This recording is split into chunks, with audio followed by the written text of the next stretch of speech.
What if I told you there's a claim about reversing aging that millions of people believe, and it's not completely wrong? There's real science behind it, legitimate research, studies from the last few years that seem to support it. But here's the problem. The way most people over 60 are doing it is actually accelerating the very decline they're trying to prevent. And the catch, the part nobody talks about, might be costing you muscle, bone density, and independence with every passing month. I'm talking about walking. The idea that walking is enough to stay young, that if you just get your steps in, you're doing everything your body needs, that walking is the fountain of youth for seniors. You've heard this everywhere.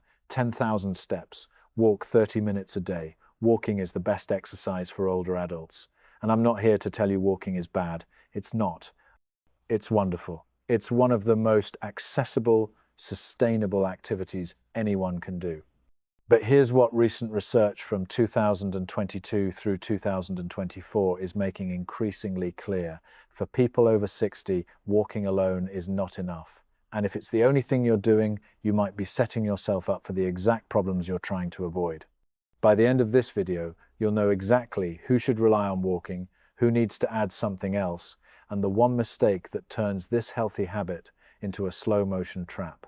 We're counting down 5 truths, and truth number 1, the catch that ties everything together, might change how you think about exercise for the rest of your life. Before we get into it, drop a comment with your age and where you're watching from. I want to see who's here. And trust me, you're not alone in wondering whether what you're doing is actually working. Let's start with truth number 5. Walking does not stop muscle loss. And after 60, muscle loss is the real enemy. Here's what most people don't realize. Starting around age 30, you begin losing muscle mass. It's slow at first, maybe 0.5% a year, you don't notice it. But after 60, the rate accelerates. Some research suggests you can lose 3 to 5% of your muscle mass per decade, and for some people, it's even faster. This isn't just about looking different or feeling weaker. Muscle is metabolically active tissue. It burns calories even when you're resting. It regulates blood sugar. It protects your joints from impact. It keeps you upright when you trip on a curb. It's the difference between catching yourself and ending up on the ground with a broken hip. And here's the part that surprises people. Walking doesn't build muscle. It doesn't even maintain muscle very well in most cases. Walking is cardiovascular exercise. It's wonderful for your heart, your lungs, your mood, your circulation, your mental health. But it does almost nothing to stimulate muscle growth or prevent the age-related muscle loss that's happening whether you feel it or not. So if walking is your only form of exercise, your muscles are still declining, slowly, quietly, week by week. And by the time you notice, when you struggle to get up from a low couch or can't carry groceries like you used to, you've lost years of strength that will take serious effort to rebuild. The practical step here is simple but important. You need some form of resistance. This doesn't mean joining a gym or lifting heavy barbells over your head. It can mean bodyweight exercises done in your living room, sit-to-stands from a sturdy chair, wall push-ups, resistance bands that cost $15, light dumbbells, anything that challenges your muscles beyond what walking provides. Even 2 sessions a week of 20 minutes can make a meaningful difference. The research on this is remarkably consistent. Who should be extra cautious? Anyone who's noticed they're having trouble getting up from low furniture, anyone who feels noticeably weaker than they did 5 years ago, anyone who's lost weight without trying, because sometimes that weight loss is muscle, not fat, and anyone who's been told they're losing muscle mass at a doctor's visit. Truth number 4. Balance doesn't improve from walking on flat surfaces. This one catches people off guard because walking feels like a balance activity. You're on your feet, you're moving, you're not falling over. Surely that counts as balance training, right? Here's the mechanism that explains why it doesn't work that way. Balance is a skill. And like any skill, it requires specific challenge to maintain and improve. Your body adapts to whatever demands you place on it. If you only walk on flat, predictable surfaces, your balance system gets very good at that specific task. But it doesn't develop the reflexes, the ankle stability, the core engagement, or the quick recovery reactions you need for the unexpected moments that actually cause falls. And after 60, the unexpected is what gets you.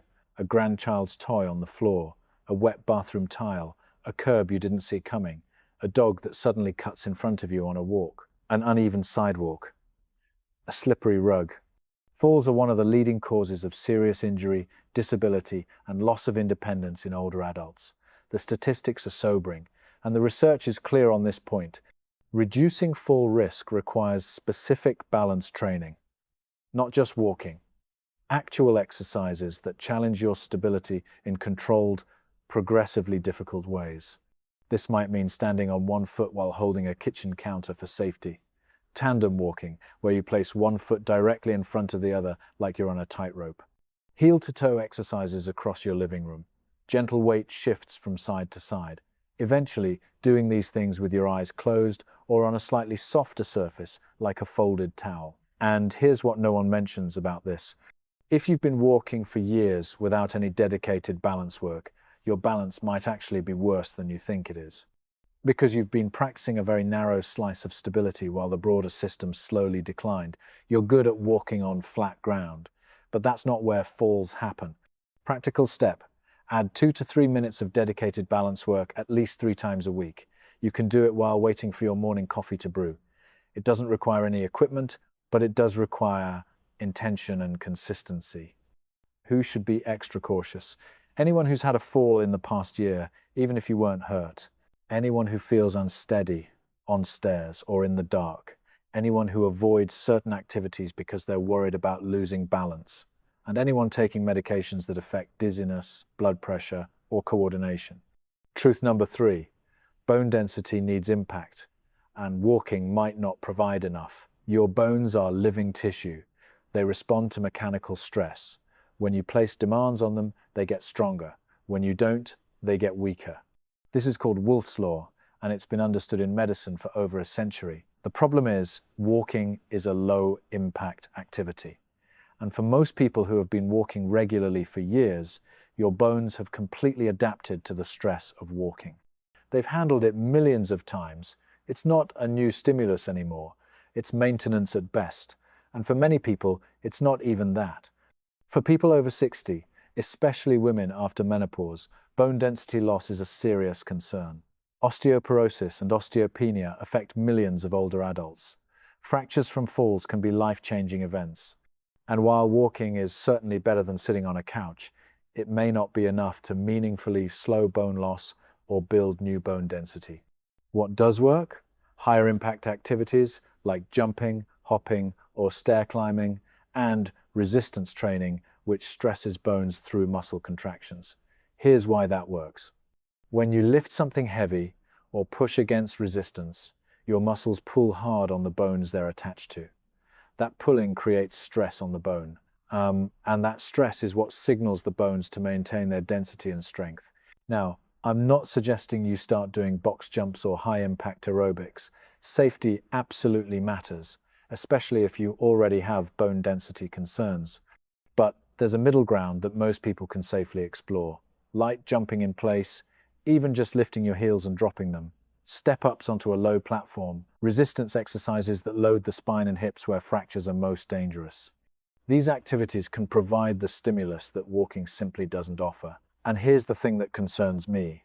If you've been relying on walking alone for years, believing it was protecting your bones, your bone density may have been slowly declining even while your cardiovascular health improved. One doesn't guarantee the other. They're different systems with different requirements. Practical step. Talk to your clinician about a bone density scan if you haven't had one recently, especially if you're over 65 or have risk factors. And consider adding even light impact or resistance work twice a week to provide the stimulus your bones need. Who should be extra cautious? Anyone already diagnosed with osteoporosis or osteopenia? Anyone on medications that affect bone metabolism? Anyone with a history of fractures, especially from minor falls?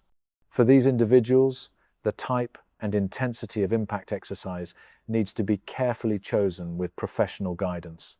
But that doesn't mean doing nothing, it means doing the right things safely. Truth number 2. Walking doesn't create the metabolic stress your body needs to adapt and get stronger. This is where the science gets really interesting and where a lot of people get stuck without realizing it. Exercise works because it's a stressor, not a harmful stressor like chronic anxiety or sleep deprivation, a productive stressor. You challenge your body, you create a small amount of muscle fatigue or metabolic demand. Your body perceives this as a signal that it needs to be better prepared next time. And then, during rest and recovery, your body rebuilds itself slightly stronger than before. That's adaptation. That's how fitness improves. That's how you get stronger instead of weaker over time. The problem with walking, especially if you've been doing it for years at the same pace, same distance, same route, same flat terrain, is that your body has completely adapted to it. There's no new challenge, no signal that it needs to improve, no reason to build more muscle or denser bones or better balance reactions. You're maintaining your current level at best. And for many people, as the years go by, not even that. This is why someone can walk 5 miles a day for a decade and still feel like they're slowly declining. Because they are declining. The walking is helping their heart and lungs. It's burning some calories. It's good for mental health.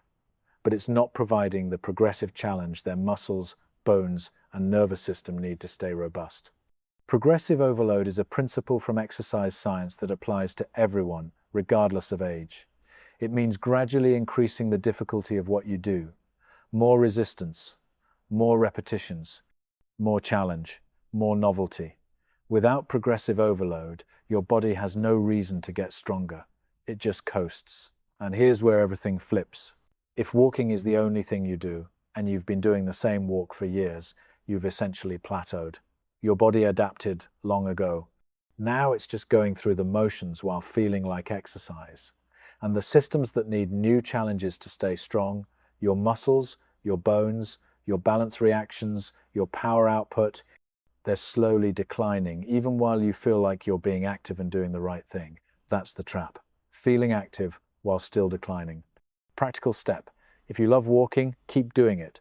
Walking has real benefits, and there's no reason to stop. But add something that challenges you in a new way. Increase the incline. Add hills to your route. Carry light hand weights. Walk faster in intervals. Or supplement your walking with resistance exercises twice a week. Your body needs novelty and progressive challenge to adapt and improve. Who should be extra cautious? Anyone who's been doing the exact same exercise routine for more than a year without any changes. Anyone who feels like they've plateaued or even declined despite staying active. Anyone who exercises regularly but still feels weaker or less capable than they used to. These are signs that your current routine isn't providing what your body needs. Now, before we get to truth number 1, let me tell you about someone I'll call Helen. Helen is 67 years old, retired school administrator, healthy weight, no major medical issues. She's been walking religiously for 12 years, 3 miles, 5 days a week. Rain or shine, she considered herself one of the healthiest, most active people in her social circle. Then she went to help her daughter move apartments, lifting boxes, carrying furniture upstairs, going up and down 3 flights repeatedly. By the end of the day, she was completely wrecked. Not just tired, her legs were shaking, her back hurt for days afterward. She felt fragile in a way that genuinely scared her. She kept thinking, how is this possible? I exercise every single day. I'm in good shape. I should be able to do this. But here's what actually happened to Helen over those 12 years of walking. Her cardiovascular system adapted to the demands of walking and stayed relatively healthy. That's the good news. But her muscle mass slowly declined because walking doesn't prevent that. Her bone density dropped because walking doesn't provide enough stimulus. Her ability to produce power, to push heavy things, to carry loads, to climb stairs under strain, to react quickly, all of that faded year by year. She'd been doing the same low-level activity for so long that her body had no reason to maintain the strength, power, and resilience she wasn't actively using. Use it or lose it is a real biological principle, and Helen was only using a small fraction of what she needed. Walking didn't fail Helen. Walking was doing exactly what walking does. But walking alone wasn't enough. It was never going to be enough. And because she felt like she was doing everything right, because she was more active than most of her peers, She never added what she was missing. That's the trap. Feeling like you're doing enough while slowly losing what you'll need most. Helen's story has a good ending. After that wake-up call, she started working with a physical therapist who added resistance training and balance work to her routine. Within 6 months, she felt stronger than she had in years. She could keep up with her grandkids. She wasn't afraid of stairs anymore. But she wishes someone had told her sooner. She wishes she hadn't waited for a scary moment to realize what was missing. Now, truth number 1. The catch that changes everything. Here it is. The hidden catch behind the walking is enough claim that almost nobody talks about. Walking creates the illusion of complete exercise, while allowing the systems that matter most for healthy aging, muscle mass, bone density, balance reactions, and power output to quietly decline in the background. It feels like enough. It looks like enough. It's praised as enough by well-meaning friends and even some health advice, but it's not enough. Not for someone over 60 who wants to maintain true independence, prevent falls, stay strong enough to play with grandchildren, travel comfortably, recover from illness, and avoid the slow slide into frailty. And here's why this matters so much. Frailty doesn't happen overnight. It's not a single event you can point to. It's a gradual process that unfolds over years and decades, small losses that accumulate. Strength you don't notice losing until it's gone. Balance that slowly erodes until one day you fall. The tragedy is that many people don't realize they've become frail until something goes wrong. A fall that leads to a fracture, a hospitalization they can't recover from, an inability to care for themselves. That seems to come out of nowhere. But it didn't come out of nowhere. It was years in the making. And walking, as wonderful as it is, doesn't prevent it. The catch is that walking feels so productive. It feels healthy. It releases endorphins. It gets you outside in the fresh air. It can be social. It's pleasant. And all of those things are genuine benefits that are worth having. But those good feelings mask the reality that your muscles are still slowly shrinking, your bones are still gradually thinning, your balance is still quietly fading, your power output is still declining. And every year that passes with only walking is another year you're not building the reserves you'll desperately need later. This is the catch. The good feeling hides the gap, and the gap grows wider every year. The good news is that this is completely fixable, and you don't need to stop walking to fix it. You just need to add what's missing. The research is very clear that it's never too late to build muscle, improve balance, and slow bone loss. People in their 70s, 80s, and even 90s show meaningful improvements when they add appropriate resistance and balance training. Let me give you a simple weekly framework that works for most people over 60. This is a starting point. Adjust based on your current fitness level and any health conditions you're managing. Day 1. Walk for your usual duration. After your walk, spend 5 to 10 minutes on resistance work, chair squats, where you sit down and stand up repeatedly, wall push-ups, resistance band rows, anything that challenges your major muscle groups. Day 2. Rest or gentle movement, maybe some stretching or light yoga. Recovery matters. Day 3. Dedicated resistance training day, 15 to 20 minutes. Cover your major muscle groups, legs, back, chest, core. Use body weight, resistance bands, or light weights. Focus on controlled movements, not speed. Day 4. Walk with balance, practice integrated.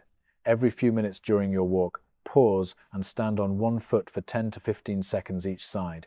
Or finish your walk with 20 steps of heel-to-toe walking. Make balance practice part of the routine. Day 5. Rest or gentle movement. Day 6. Combination day.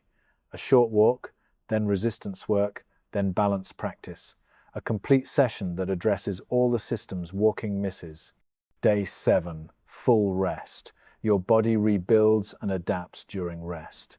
Especially after 60, recovery is not optional. Notice what this framework accomplishes. It keeps the walking you love, and that genuinely benefits you. But it layers in the muscle work, the bone-loading stimulus, and the balance training that walking simply cannot provide. It gives your body new challenges, reasons to adapt, signals to maintain and build what you need for lasting independence. And It doesn't require a gym membership. It doesn't require expensive equipment. It doesn't require hours of your time. It requires intention, consistency, and a little effort in the right direction. Now, who should modify this approach or get professional guidance first? Anyone with heart disease or significant cardiovascular conditions should consult their clinician before adding resistance training. The research generally supports it for most people, but intensity and approach matter. Anyone with joint replacements, significant arthritis, or chronic pain may need to modify certain exercises. A physical therapist can help identify what's safe, effective, and appropriate for your situation. Anyone with balance disorders, vertigo, or a history of falls should start balance work in a very safe environment, near a wall you can grab. With a sturdy chair within reach, progress very gradually and consider working with a professional. Anyone on blood pressure medications should be aware that certain resistance exercises can temporarily raise blood pressure. Learn to breathe properly during exercises. Avoid holding your breath, and discuss any concerns with your doctor. And anyone with diabetes should know that resistance training can affect blood sugar levels.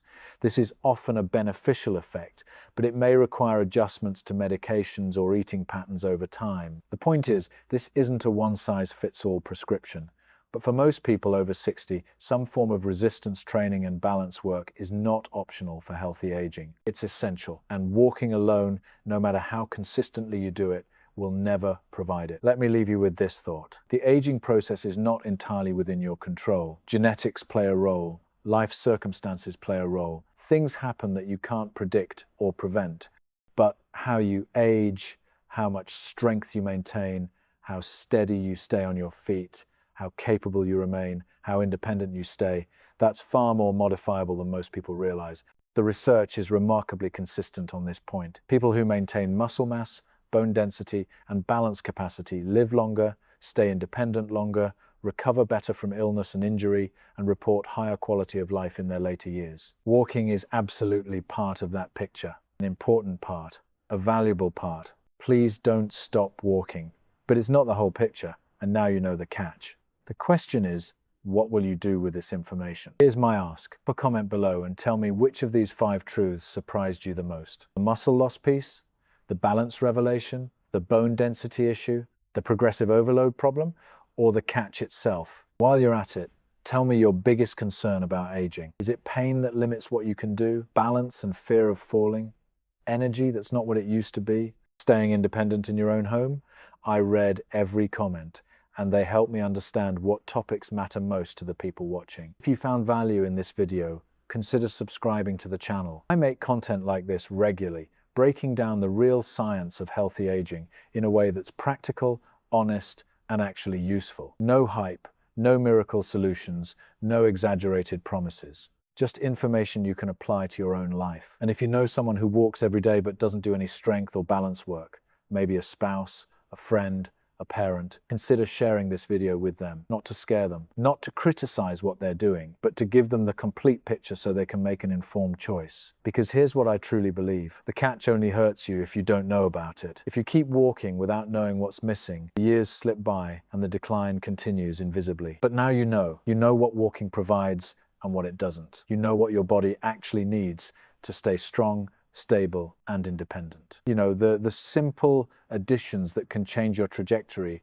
and knowing gives you the power to do something different. Starting today, starting this week. Take care of yourself, you're worth the effort, and I'll see you in the next one.